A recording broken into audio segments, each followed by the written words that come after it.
जुड़ना हो चुका है। आईआरबी इंफ्रास्ट्रक्चर की हम बात कर रहे हैं, जो देश की लीडिंग और सबसे बड़ी integrated multinational transport infra developers में से एक है। 25 सालों से कंपनी ने देश के कई हिस्सों में चुनौतियों से भरे कई प्रोजेक्ट्स पूरे भी किए हैं। टोल ऑपरेट ट्रांसफर यानी टीओटी में आईआरबी ग्रुप की करीब 34% हिस्सेदारी भी है। वहीं देश के नॉर्थ साउथ हाईवे कनेक्टिविटी में इसका करीब 12% मार्केट शेयर भी है। ग्रुप के प्रोजेक्ट्स पोर्टफोलियो में 26 से ज़्यादा रोड प्रोजेक्ट्स शामिल हैं। वहीं टोल कलेक्शन के आंकड़ों की अगर हम बात करें तो नवंबर में सालाना आधार पर 23% का ग्रोथ यहां पर दर्ज किया गया है। और इस ग्रोथ को कहां से सपोर्ट मिल रहा है, ऑर्डर बुक की क्या स्थिति है, इस पर चर्चा के लिए हमारे साथ जुड़ गए हैं आईआरबी इंफ्रा के investor relations director Anil Yadav. Anil ji, आपका बहुत बहुत स्वागत है इस खास पेशकश में। और क्लियरली टोल कलेक्शन नंबर्स की अगर हम बात करें, नवंबर में काफ़ी स्ट्रॉन्ग ये रहे हैं। ट्रैजेक्टरी ये कितनी कंटिन्यू होती हुई दिखाई दे रही है? खासतौर से ट्रैवल और इकोनॉमिक एक्टिविटी की यहाँ पर बढ़त करने की उम्मीद है। क्या लगता है ये ग्रोथ को और इन नंबर्स को और आगे बढ़ाने को लेकर क्या कुछ जिम्मेदार हो सकता है? नमस्कार कविता जी।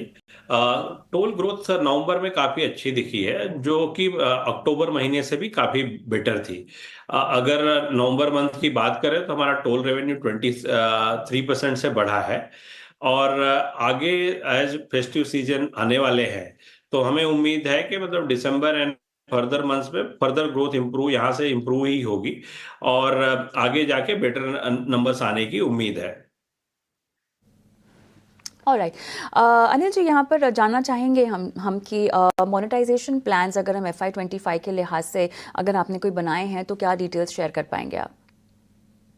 कविता जी, जैसे कंपनी ने एक स्ट्रेटेजी फॉर्मुलेट की थी कि BEST दैट इज बेस्ड, हम प्रोजेक्ट बिड करेंगे, एग्जीक्यूट करेंगे प्राइवेट इन्वेट पे। Private InvIT 51% owned by IRB, 25 by government of Singapore and 24% by the Ferrovial group.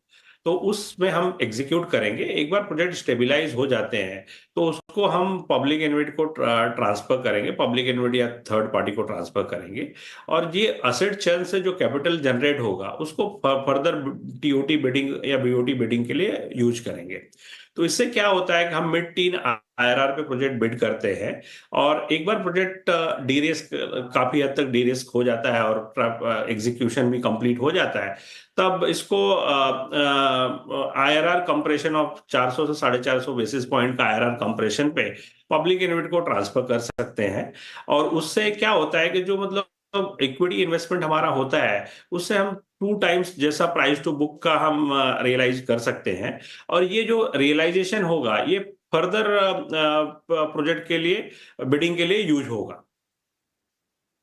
Anil ji, यहाँ पर रेवेन्यू ग्रोथ और मार्जिन्स की अगर मैं बात करूँ FY25 के लिए आप क्या एम कर रहे हैं? आई थिंक रेवेन्यू ग्रोथ हम 2 सेगमेंट में ऑपरेट करते हैं, एक बीओटी है, एक कंस्ट्रक्शन है। बीओटी में अगर आईआरबी के बिजनेस की बात करेंगे तो आईआरबी और private InvIT both business put together अगर आप देखेंगे, टोल रेवेन्यू में 20 से 22% के आसपास की ग्रोथ रहेगी on full financial year basis पे। और कंस्ट्रक्शन सेगमेंट में 8 से 10% के रेवेन्यू ग्रोथ की उम्मीद है।